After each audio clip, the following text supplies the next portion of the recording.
have to have action. We don't have any action. By the way, bump stocks, we're writing that out. I'm writing that out myself. I don't care if Congress does it or not. I'm writing it out myself. That was then President Donald Trump back in 2018. But more than 6 years later, Senate Republicans have killed a measure to ban bump stocks. Those are those tools that enable semi-automatic weapons to shoot at a very rapid pace, more like a machine gun.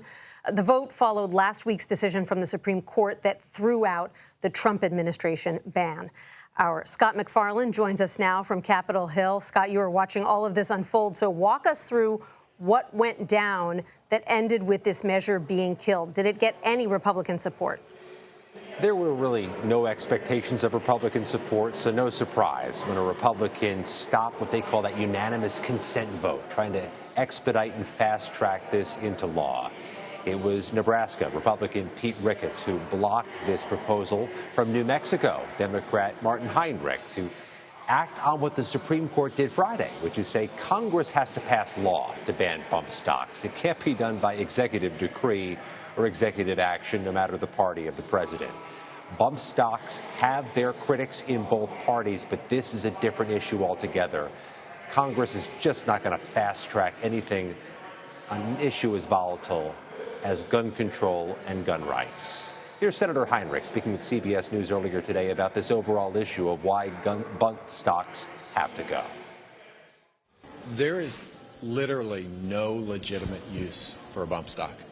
There's no law enforcement application for a bump stock. There's no military application for a bump stock. There's no self-defense application for a bump stock. These things are like tailor-made for mass shootings.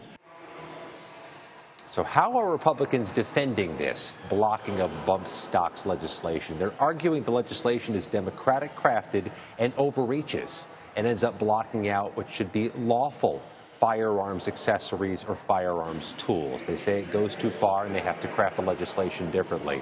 What's more, though, Nancy, I think it's worth underscoring.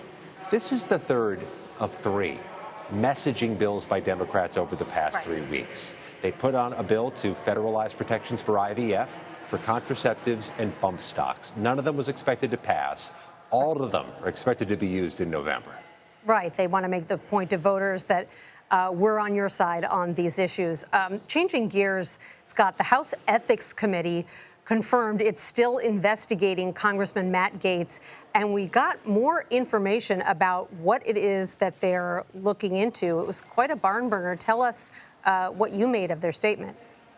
As you know, Nancy, it's so unexpected, so unusual for the House Ethics Committee to say anything, to publicly declare the sky is blue or that an investigation is underway. But they did that today, potentially in part because Congressman Gaetz issued on social media a statement yesterday saying he is still under Ethics Committee investigation and slamming the probe, accusing his opponents of smears and saying he will be exonerated through all of this.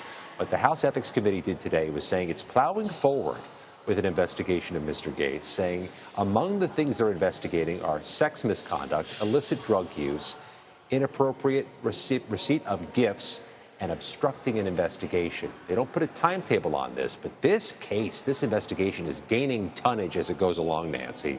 Just dozens of subpoenas, a broad and sweeping investigation, and you got to keep in mind, it's both parties who speak for the Ethics Committee. There's an equal number of members of both parties on this panel. When they issue a statement, it is both parties saying something. At this moment in time in the U.S. House, that is quite something. Very telling that Republicans were willing to go along with that statement. Any reaction from Gaetz or others in Congress? This is a pretty damning list of possible violations.